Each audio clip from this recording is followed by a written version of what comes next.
Hello बच्चों, हम लोग क्लास 9th की स्टार्ट करेंगे इस वीडियो के साथ। और सबसे पहला चैप्टर जो आपका नंबर सिस्टम है, मैं उससे स्टार्ट करूंगा।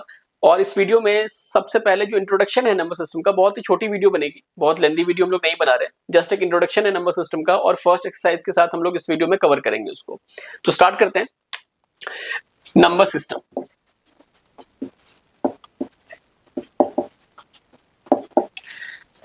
आप लोगों ने बच्चों छोटी क्लासेस में बहुत सारे नंबर्स के बारे में पढ़ा होगा, है ना। तो उन सबको हम लोग यहाँ पे कंपाइल करके पढ़ने वाले हैं। मतलब एक साथ अगर आपको डिफरेंट नंबर्स के बारे में बताया जाए ना, तो वो बेसिकली इस वाले चैप्टर के अंदर पढ़ोगे आप लोग।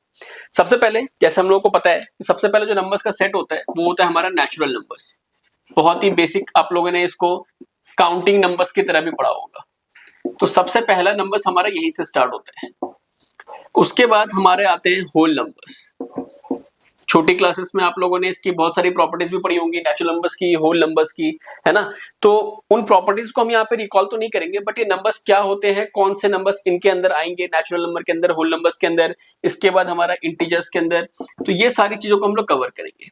इसके बाद इसमें दो नंबर्स आपको बहुत ही इंपॉर्टेंट जो पढ़ने हैं, एक है हमारे पास रैशनल नंबर्स और दूसरा है हमारे पास इरैशनल नंबर्स। मतलब मैं ये कहूंगा कि पूरा जो चैप्टर है आपका, वो रैशनल नंबर्स और इरैशनल नंबर्स, इन्हीं दोनों चीजों पे घूमेगा। और यही सबसे इंपॉर्टेंट टॉपिक है आप लोगों को इस चैप्टर के लिए। तो अगर आपने रैशनल नंबर्स और इरैशनल नंबर्स को यहाँ पे कमांड कर लिया, इसकी डिफरेंट चीजें जो इस चैप्टर के अंदर समझाई गई हैं, उसको अगर आपने कमांड कर लिया ना, तो इस चैप्टर में आपके पूरे मार्क्स आ जाएंगे। चाहे आपके स्कूल में हो, चाहे कहीं से भी आपका पेपर बन के आ रहा हो, आपने इसके साथ थोड़ी बहुत और प्रैक्टिस कर लेना, तो आपको सारा इसमें कॉन्सेप्ट सॉर्टेड है फिर। मतलब रैशनल नंबर्स और इरैशनल नंबर्स को आपको बहुत ध्यान से पढ़ना है, ये मैं कहना चाह रहा हूँ इस वीडियो के अंदर। तो हम लोग स्टार्ट करते हैं। सबसे पहले हम लोग नेचुरल नंबर्स के बारे में पढ़ते हैं।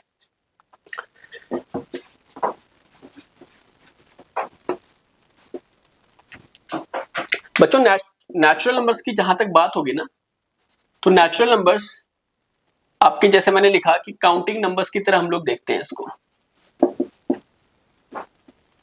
अब आप कहोगे काउंटिंग नंबर्स क्या होते हैं, तो जनरली जो काउंट करने के लिए आप लोग यूज करते हो, जैसे 1 2 3 4 5 6, मतलब ऐसे बोलते हो ना आप लोग कि 10 पेन हो गए, है ना, या 20 शर्ट्स हो गए, है ना, या 5 कुछ भी 5 किताबें हो गई। तो इस तरह के जो नंबर्स आप लोग यूज करते हो ना काउंट करने के लिए। अब आप आधा तो काउंट नहीं करते ना जनरली, मतलब आधा 1/4 इनको काउंट नहीं करते। हम काउंट कैसे करते हैं, हम 1 काउंट करते हैं, 2 काउंट करते हैं, 3 काउंट करते हैं, 4 काउंट करते हैं, इस तरह से काउंटिंग चलती है ना। कभी आपने काउंटिंग में ये नहीं देखा होगा कि मैं 1.5 बोल रहा हूँ या 2.5 बोल रहा हूँ, है ना, या 3.25 बोल रहा हूँ, है ना। तो काउंटिंग में हमेशा क्या होगा कि जो ये नंबर्स है ना 1 2 3 4 5 6 इस तरह के नंबर्स आएंगे, तो इन्हीं को हम लोग नेचुरल नंबर्स बोलते हैं। एक चीज और ध्यान रखना है आप लोगों ने कि इनके बीच में कुछ नहीं होगा। मतलब कई बार लगता है कि 1 और 2 के बीच में कुछ नंबर्स होंगे, नहीं, अगर वो नेचुरल नंबर्स है तो इनके बीच में कुछ भी नहीं आएगा बच्चों। ये आप लोग ध्यान रखना, ये बहुत सारे बच्चों को गलत कंफ्यूजन होता है इसमें। तो 1 2 के बाद 3 ही आएगा, 3 के बाद 4 ही आएगा, 4 के बाद 5 ही आएगा, 5 के बाद 6 ही आएगा। तो ये सारे नंबर्स इंफिनिटी तक, मतलब ये काउंटिंग चलती रहेगी, 1 2 3 4 5 6 7 8 9 10 आगे तक चलता रहेगा ये। तो ये हमारे पास हो गया सबसे पहला नेचुरल नंबर्स। अब देखिए, इसी में बच्चों अगर मैं इसके आगे एक जीरो लगा दूंगा, मतलब आपने नेचुरल नंबर्स का पूरा एक कलेक्शन तैयार किया। मान लो आपके पास एक बैग है, बैग में आपने 1 2 3 4 5 6 7 8 सबको डाल लिया। उसके साथ अगर उस बैग में आप अगर जीरो को भी डाल दोगे ना, तो वो आपका होल नंबर्स का कलेक्शन बन जाएगा। तो होल नंबर्स क्या होता है, नेचुरल नंबर्स के साथ अगर मैंने एक जीरो लगा दिया, तो ये पूरा जो कलेक्शन बनेगा वो आपका होल नंबर्स का कलेक्शन बनेगा। और नेचुरल नंबर्स को जहां तक रिप्रेजेंट करने की बात आती है, हम लोग इसको n से रिप्रेजेंट करते हैं। n कई कई बुक में ना थोड़ा अलग तरीके से लिखा हुआ होता है ना, जस्ट उसको डिफरेंशिएट करने के लिए कि ये नेचुरल नंबर्स है। आप इसको ऐसे भी यूज कर सकते हो, कई कई बुक्स में इसको, या कोई कोई टीचर इसको ऐसे भी यूज कर लेते हैं, मतलब इस तरह से दिखाने के लिए कि थोड़ा सा n को डिफरेंशिएट करने के लिए। उसमें कोई हार्ड एंड फास्ट रूल नहीं है, आप लोग को जैसे समझ में आता है वैसे यूज कर लो, कोई प्रॉब्लम नहीं है। इतना आप लोग को स्कूलों में छूट मिलेगी कि आप लोग n को ऐसे लिखोगे तो समझ में आ जाएगा कि नेचुरल नंबर्स की ही बात हो रही है। खैर, होल नंबर्स की जहां तक बात है, जीरो से स्टार्ट होगा और पूरा आगे चलता रहेगा। इसके बीच में भी कुछ नहीं आएगा, है ना। ये जाहिर सी बात है कि जीरो के बाद 1 ही होगा, 1 के बाद 2 होगा, 2 के बाद 3 होगा, 3 के बाद 4 ही होगा, 4 के बाद 5 होगा। इस तरह से पूरा पैटर्न चलता रहेगा बच्चों। तो ये हमारे पास होल नंबर्स हो गए। होल नंबर्स को हम लोग कैसे रिप्रेजेंट करते हैं, W से। तो कई बार ये W आपको ऐसा भी दिखेगा, कुछ लोग ऐसे भी रिप्रेजेंट कर देते हैं, थोड़ा कभी कभार ये बोल्ड की तरीके से भी दिखता है। आप जब बुक्स में चेक करोगे एनसीईआरटी वगैरह में, तो यहाँ पे थोड़ा इसको बोल्ड कर देते हैं, जस्ट उसको डिफरेंशिएट करने के लिए होल नंबर्स है। उसकी कोई दिक्कत नहीं है, आप W सिंपल बना दो, कैपिटल में बनाना, वो होल नंबर्स ही दिखाई देगा। नेक्स्ट हमारे पास बच्चों क्या आता है, इसके बाद नेचुरल नंबर्स और होल नंबर्स के बाद इंटीजर्स आ जाता है। तो इंटीजर्स में क्या है बेसिकली कि इंटीजर्स में आपको ध्यान क्या देना है, जब मैं इंटीजर्स की बात करूंगा तो बेसिकली ये आपके नेगेटिव में इंफिनिटी तक जाएगा, आप समझ रहे हो, फिर जीरो आएगा, जीरो के बाद पॉजिटिव चीजें आ जाएंगी। कहने का मतलब क्या है कि होल नंबर्स आपने 0 1 2 3 4 5 इस तरह से किया था, है ना। इसके पहले अगर मान लो कि मैं नेगेटिव में चला जाऊं, मतलब -1 -2 -3 -4 इस तरीके से, इसके आगे भी और इधर भी इसके आगे चला जाऊंगा, तो ये जो पूरा कलेक्शन बनेगा एंड तक, है ना, ये क्या बनेगा, ये हमारा इंटीजर्स का कलेक्शन बन जाएगा। मतलब इनको मैं क्या बोलूंगा, इंटीजर्स बोलूंगा। और इंटीजर्स को जनरली हम लोग z से रिप्रेजेंट करते हैं। वही बात इसके अंदर भी आती है, थोड़ा सा अलग तरीके से इसको दिखाना है, बट आप अगर कैपिटल Z भी बना के दिखा दोगे तो वो इंटीजर्स में ही काउंट किया जाएगा। तो इंटीजर्स क्या होता है, नेगेटिव इंफिनिटी एंड तक, और इसमें पॉजिटिव इंफिनिटी। एक चीज आपको यहाँ पे भी ध्यान रखना है बच्चों कि इनके बीच में कुछ भी नहीं आएगा। मतलब आप कई बार ये सोचोगे यार 0.5 आएगा, इंटीजर्स में नहीं आएगा। 1.5 1.25 ये सब इंटीजर्स के अंदर नहीं आता है। ये चीज को आप लोग बहुत ध्यान से समझना। 1 के बाद 2 आएगा, 2 के बाद 3 आएगा, 3 के बाद 4 आएगा, 4 के बाद 5 आएगा। ये चीज को ध्यान रखना। 0 के बाद मतलब इस साइड में अगर हम देखेंगे तो -1 फिर -2 -1.5 नहीं होगा, -2.5 नहीं होगा, ठीक है ना, -0.5 नहीं होगा। ये चीज को ध्यान रखना। जो आपको सामने दिखाई दे रहे हैं ना, यही नंबर्स है। इसी पैटर्न में आगे आपको कंटिन्यूएशन करना है। ये बहुत ज्यादा इंपॉर्टेंट कॉन्सेप्ट है। बहुत सारे बच्चों को इस कॉन्सेप्ट में दिक्कत रहती है कि यार इनके बीच में क्या कुछ नंबर्स आते हैं। कई बार आप लोगों को लगता है कि 1.5 इंटीजर है, 2.5 इंटीजर है। ये इंटीजर्स नहीं है बच्चों। जो इंटीजर्स आपको दिखाई दे रहे हैं बोर्ड पे, बस यही इंटीजर्स है, इसके अंदर कुछ भी नहीं है। ये चीज क्लियर है सब लोगों को। नेक्स्ट हम लोग इसके बाद जो सबसे इंपॉर्टेंट है हमारा, वो है हमारा रैशनल नंबर्स। इस पे हम थोड़ा सा ज्यादा टाइम देंगे क्योंकि रैशनल नंबर्स इस पूरे चैप्टर का आपका बेस बनाएगा। तो देखो बच्चों, रैशनल नंबर्स को कैसे समझना है आपको, सबसे पहले ना इसकी डेफिनेशन को समझते हैं हम लोग। रैशनल नंबर्स की डेफिनेशन क्या बोलता है कि कोई भी नंबर जिसको कि हम p/q के फॉर्म में लिख सकते हैं, है ना, p/q के फॉर्म में लिख सकते हैं, जहां पे p एंड q दोनों क्या होंगे, are integers, p and q are integers and q is not equal to 0। ये इसके साथ दो कंडीशन आती है। अब थोड़ा सा हम इस कंडीशन को समझते हैं अच्छे तरीके से, तभी आप रैशनल नंबर्स को ना बहुत अच्छे से क्लियर कर पाओगे। सबसे पहली बात कि p and q दोनों यहां पे क्या होने चाहिए, इंटीजर्स होने चाहिए। तो आप इसको ऐसे भी समझो कि सिंस ये p/q के फॉर्म में है और p and q यहाँ पे दोनों इंटीजर्स होने चाहिए, तो मैं इसको क्या बोल सकता हूं, रेशियो ऑफ टू इंटीजर्स भी बोल सकता हूं, है ना। जैसे p is to q भी तो लिख सकता हूं मैं इसको, ये भी तो p/q ही हुआ बच्चों, ठीक है ना। तो हमेशा ये ध्यान में रखना है कि दोनों यहाँ पे इंटीजर्स कहलाएंगे।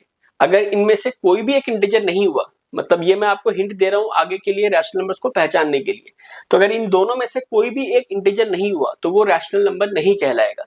इस चीज को आप लोग समझो पहले। और दूसरी बात कि डिनोमिनेटर कभी भी 0 के बराबर नहीं होगा। न्यूमरेटर में भले ही 0 आ जाए, बट डिनोमिनेटर में आपका कभी भी 0 नहीं आ सकता। इस चीज को क्लियर कर लो। तो दो चीज आपको क्या समझ में आती है कि p एंड q दोनों इंटीजर्स होने चाहिए रैशनल नंबर्स के केस में, उनमें से कोई एक भी ऐसा नहीं होगा कि जो इंटीजर नहीं होगा। और दूसरी बात, डिनोमिनेटर कभी भी 0 नहीं होगा। ये दो कंडीशन अगर आपको क्लियर है तो आपको रैशनल नंबर्स का कॉन्सेप्ट क्लियर हो गया दोस्तों। ये ध्यान रखना आप लोग। तो p and q integers, q should not be equal to 0। अब इसमें थोड़ा सा और हम समझते हैं कि p एंड q इंटीजर्स कहने का मतलब क्या होता है। अभी मैंने आप लोगों को बताया कि जो इंटीजर्स है बेसिकली वो इंटीजर्स क्या होते हैं, -1 -2 -3 -4 -5 0 1 2 3 4 5, है ना। मैंने पॉइंट्स की बात नहीं करी इसमें कि 1.5 मतलब इस तरह की वैल्यूज की बात नहीं करी। तो अब यहाँ पे मैं क्या समझाना चाह रहा हूँ, फॉर एग्जाम्पल मैंने 2/3 लिख दिया। अब ये समझते हैं कि ये रैशनल नंबर होगा या नहीं होगा। देखो 2 इंटीजर है, बिल्कुल इंटीजर है, 3 इंटीजर है, ये भी एक इंटीजर है ना। क्या यहाँ पे डिनोमिनेटर 0 के बराबर है, नहीं है। तो क्या ये रैशनल नंबर होगा, बिल्कुल होगा। ये क्लियरिटी है आप लोगों को।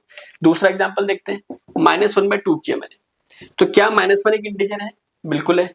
क्या 2 एक इंटीजर है, ये भी इंटीजर है। क्या यहाँ पे डिनोमिनेटर में 0 है, नहीं है। तो क्या ये रैशनल नंबर होगा, बिल्कुल होगा। ये बात क्लियर आ रही है सबको। दूसरी बात, अब अगर मैं सिर्फ 2 लिख देता हूं तो आप कहोगे कि यार यहाँ पे रेशियो तो बन ही रहा है, बन नहीं रहा है, मतलब p/q के फॉर्म में तो है नहीं है।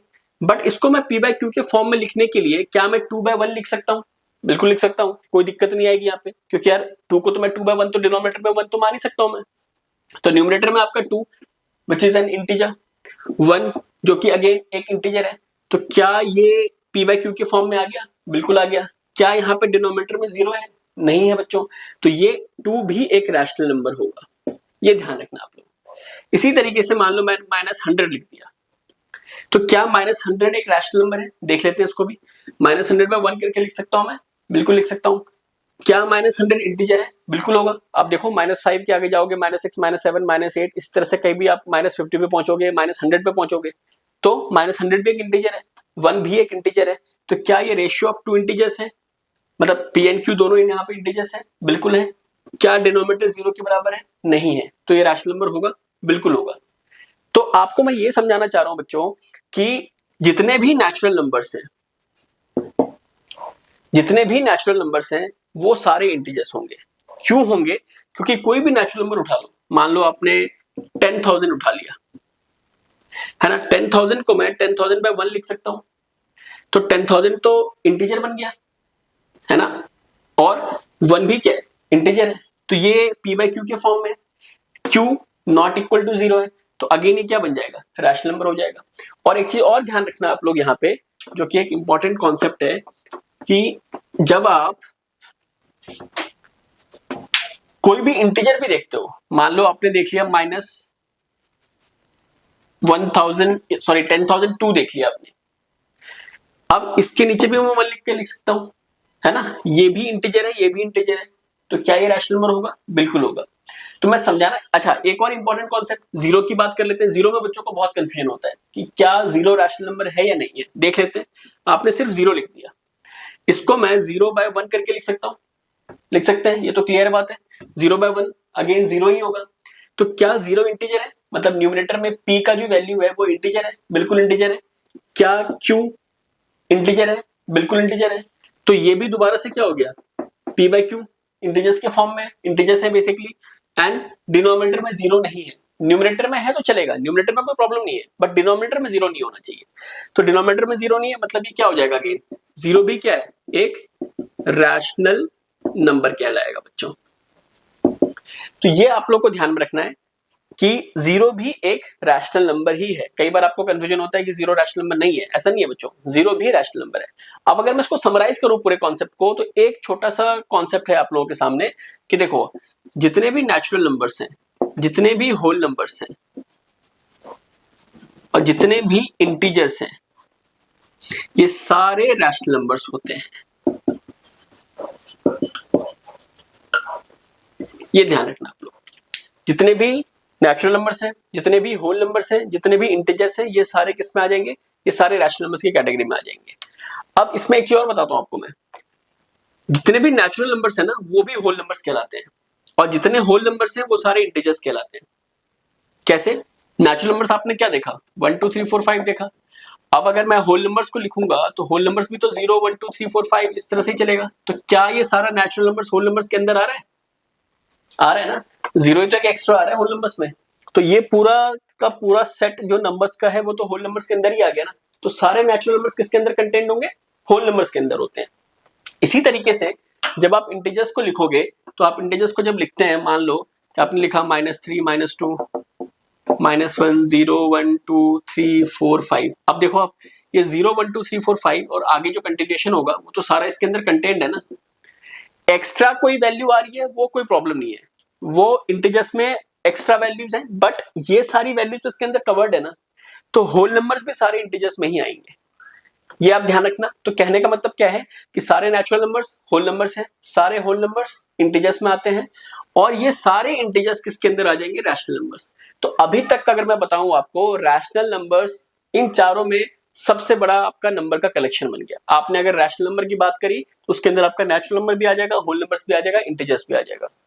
ये मेरे ख्याल में सबको क्लियर होगा, जो भी बच्चे इस वीडियो को देख रहे हैं। ज्यादा से ज्यादा बच्चे देखो ताकि हम और आगे बढ़ सके इसमें ना। तो ये चीज हमें क्लियर है। अब आगे बढ़ते हैं हम लोग। तो एक बार इसको समराइज कर लेते हैं पूरा। सबसे पहला हमारे पास नेचुरल नंबर्स, दूसरा हमारे पास है होल नंबर्स, तीसरा हमारे पास है इंटीजर्स, और चौथा हमारे पास है रैशनल नंबर्स। नेचुरल नंबर सारे होल नंबर्स के अंदर आएंगे, सारे होल नंबर्स इंटीजर्स के अंदर आएंगे, सारे इंटीजर्स रैशनल नंबर्स के अंदर आएंगे। तो कहने का मतलब क्या है कि जितने भी मैं इन तीनों की बात करूं ये सब रैशनल नंबर्स का पार्ट है। यहां तक क्लियर है? अब हम इसके आगे चलते हैं, इसके एग्जांपल्स पे और इसकी एक्सरसाइज पे। जैसे सबसे पहला आपका एग्जांपल है, एनसीईआरटी की मैं बात कर रहा हूं। पहला एग्जांपल आपका ये है कि हमें बताना है कि are the following statements true और फॉल्स। आप लोगों के पास अगर एनसीईआरटी की बुक हो तो आप लोग निकाल सकते हो उसमें देखने के लिए, रीजंस भी बताने हैं। और सबसे पहला क्वेश्चन क्या है कि every whole number is a natural number. ये बताया जा रहा है कि क्या सारे होल नंबर नेचुरल नंबर होते हैं। देखो जो अभी हम लोगों ने क्या देखा था कि जितने नेचुरल नंबर्स हैं, एक बार लिख लेते हैं उनको, इस पैटर्न में चलेगा। होल नंबर्स क्या होंगे, इसके आगे बस मुझे जीरो लगाना है।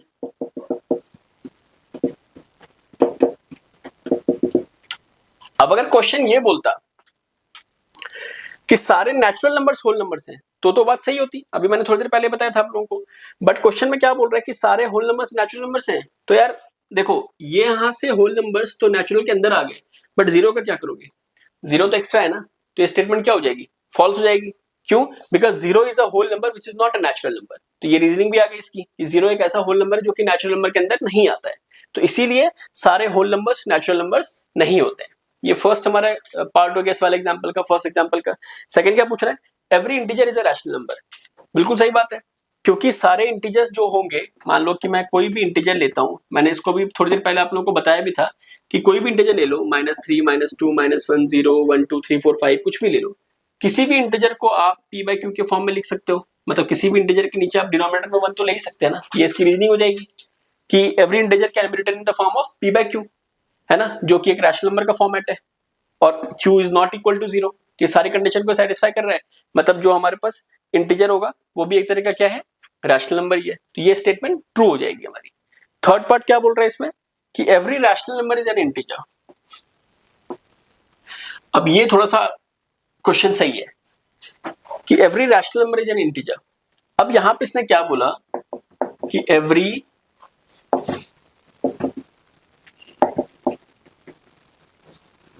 Rational number is an integer.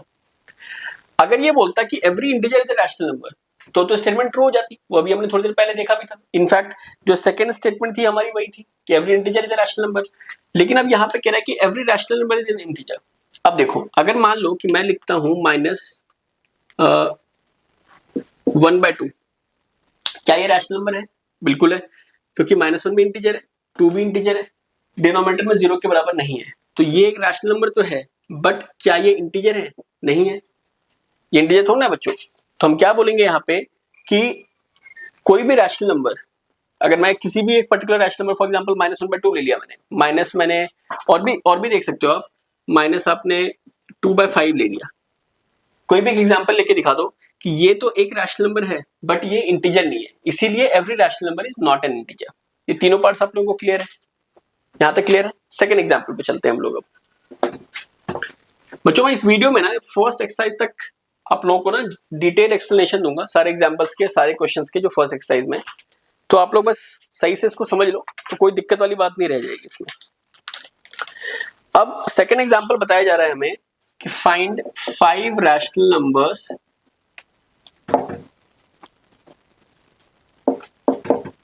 Between 1 and 2।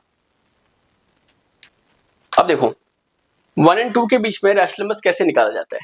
तो एक तरीका क्या होता है रैशनल नंबर को निकालने का, जैसे 1 और 2 की बात करूं मैं, इन दोनों को आप ना आपने छोटी क्लास में ऐसे सीखा भी होगा कि हम रैशनल नंबर्स को कैसे निकालते हैं, डिनोमिनेटर को इक्वल करके निकाला होगा। वो तरीका आप यहां भी लगा सकते हो। फॉर एग्जांपल इसका डिनोमिनेटर 1 है, इसका डिनोमिनेटर 1 है ना, तो मैं 10 से मल्टीप्लाई कर लेता हूं, तो 10/10 आ गया, और 2/1 को भी मैं 10 से मल्टीप्लाई कर लेता हूं, 20/10 आ गया, है ना। तो 10/10 और 20/10 के बीच में क्या नंबर्स हैं? 11/10 है, 12/10 है, 13/10 है, 14/10 है, 15/10 है, 16/10 है। हमें कितने चाहिए? हमें 5 चाहिए, हमने 6 निकाल दिए। 17/10 लिख दो, 18/10 लिख दो।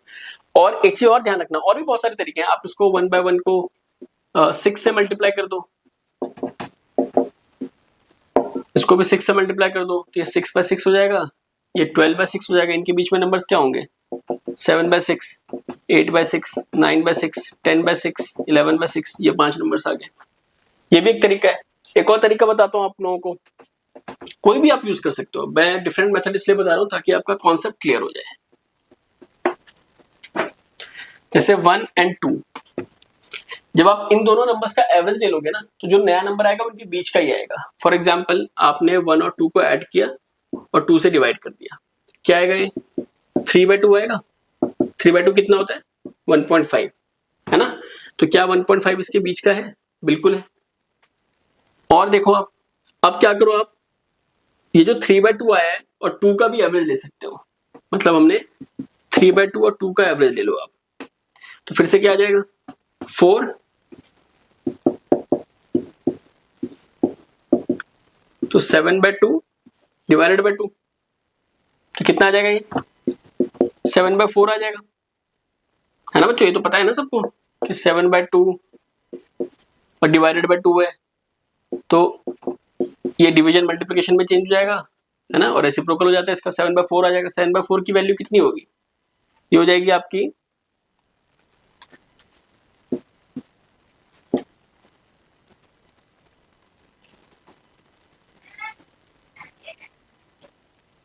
1.75 आई थिंक सो, है ना। ठीक है ना, तो 1.75 अगेन क्या होगा, इनके बीच में ही तो है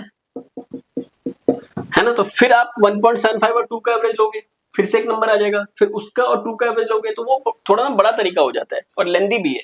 इससे बढ़िया आप इनके डिनोमिनेटर को एलसीएम, मतलब कोई भी एक नंबर से मल्टीप्लाई कर दो। जैसे यहाँ पे था 1 and 2 की अगर मैं बात करूं, तो जैसे हमने 6 से मल्टीप्लाई किया था, है ना, 1/1 लेके, आप 10 से कर दो, 20 से कर दो, कुछ भी कर दो, उनके बीच के नंबर्स लिख दो, तो वो सारे उनके बीच में लाई करेंगे, वो सबसे बेस्ट तरीका है। वहां से आप कितने भी नंबर्स निकाल सकते हो। तो एग्जाम्पल भी क्लियर होगा सबको। नेक्स्ट हम लोग आते हैं एक्सरसाइज पे। अच्छा, एक चीज और ध्यान रखना कि दो रैशनल नंबर्स के बीच में, अगर दो रैशनल नंबर, कोई भी रैशनल नंबर से, अगर 2 रैशनल नंबर्स की बात होगी, ये मैंने पीछे आप लोगों को नहीं बताया था, तो इनके बीच में ना इनफाइनाइट नंबर्स होंगे, इनफाइनाइट नंबर्स होंगे। ठीक है, हमेशा ये ध्यान रखना कि दो इंटीजर्स के बीच में कुछ भी नहीं होगा, दो नेचुरल नंबर्स के बीच में कुछ भी नहीं होगा, दो होल नंबर्स के बीच में कुछ भी नहीं होगा, दो रैशनल नंबर्स के बीच में इनफाइनाइट नंबर्स होंगे, ये ध्यान रखना आप लोग।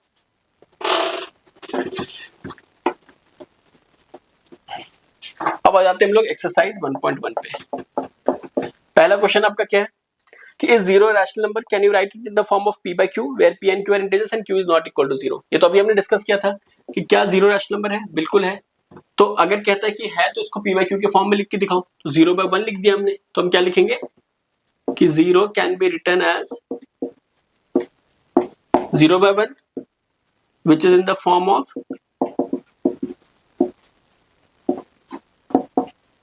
p/q and q is not equal to 0, so 0 is a rational number। इस तरीके से हमने इसको पूरा कर दिया, बहुत ही बेसिक सा क्वेश्चन था। नेक्स्ट है आपका कि 3 and 4 के बीच में हमारे को 6 रैशनल नंबर्स निकालने हैं। ये भी आप लोग इजीली निकाल सकते हैं। कैसे निकाल सकते हैं, फिर से वही एलसीएम वाला कॉन्सेप्ट लगा लो कि 3/1 एंड 4/1 मल्टीप्लाई कर दो आप इसको, मान लो 10 से कर दिया आपने, जिससे एक को करोगे उसी से दूसरों को भी करना, तो ये कितना आ जाएगा 30/10 और यहाँ पे आ जाएगा 40/10। इसके बीच में क्या आ जाएगा 31/10, 32/10, है ना, 33/10, 34/10, 35/10, 36/10। तो इस तरह से हम जितने भी रैशनल नंबर चाहिए उतने निकाल सकते हो आप। ठीक है बच्चों, नेक्स्ट क्वेश्चन देखते हैं, थर्ड वाला इसका 1.1 का ही, ये भी रैशनल नंबर्स को निकालने का ही है क्वेश्चन, ये भी तो ज्यादा मुश्किल क्वेश्चन कुछ भी नहीं है, बहुत ही बेसिक से एक्सरसाइज है 1.1 ना, है ना। तो इवन ये पूरा चैप्टर ही कुछ कॉन्सेप्ट छोड़ के ना बहुत ही बेसिक है, तो आप लोग सीरियसली थोड़ा बहुत भी इस चैप्टर में पढ़ लोगे ना, तो पूरे के पूरे मार्क्स निकाल सकते हो आप इसके अंदर। थर्ड क्वेश्चन क्या है कि 3/5 एंड 4/5 के बीच में हमारे को 5 रैशनल नंबर्स निकालने हैं। अब आप क्या करो, देखो यहाँ पे एलसीएम पहले से इनका जो डिनोमिनेटर है वो सेम है, तो आप क्या करो ना, इसको फिर से कुछ मल्टीप्लाई कर लो दोबारा से, कोई प्रॉब्लम नहीं है। एक तरीका आप लोग पकड़ लो, यही तरीका आपको हमेशा काम देगा, ये पहले भी आप लोगों ने सीख रखा है छोटी क्लास में भी। 30/10 हो जाएगा एंड यहाँ पे क्या हो जाएगा 30/50 हो जाएगा, 40/50 हो जाएगा। इसके बीच में रैशनल नंबर्स निकालने, हम क्या लिखेंगे देयरफॉर 31/50 32/50, 33/50, 34/50, कितने निकालने में? 35/50। आर दी रैशनल नंबर्स, 5 ही निकालने ना। Are the rational numbers between 3/5 and 4/5। बस खत्म होगी बात। Next, fourth question.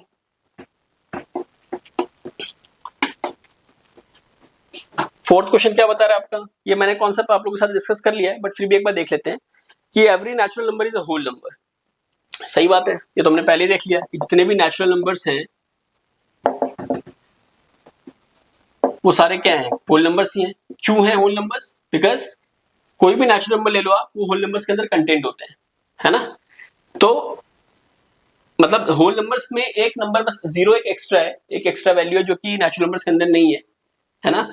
अदरवाइज तो कहने का मतलब क्या है ना कि सारे नेचुरल नंबर्स होल नंबर्स होंगे, है ना। ये तो सिंपल सी बात है। तो इसका ये वाला पार्ट तो वैसे हमने पहले ही कर रखा था। सेकंड पार्ट इसका क्या बोलता है? Every integer is a whole number.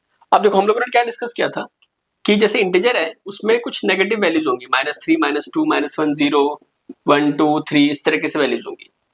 Whole numbers कहां से होगा? जीरो से आगे का होल नंबर्स हो जाएगा, है ना। इसमें क्या बोल रहा है? Every integer is a whole number. तो जो नेगेटिव वाली वैल्यूज हैं वो तो होल नंबर्स में नहीं आती है ना। तो मैं अगर बोलूंगा कि ये भी एक होल नंबर है तो गलत हो जाएगा। मैं क्या बोल सकता हूं कि every whole number is an integer but every integer is not a whole number. ये बात सबको क्लियर है? क्यों?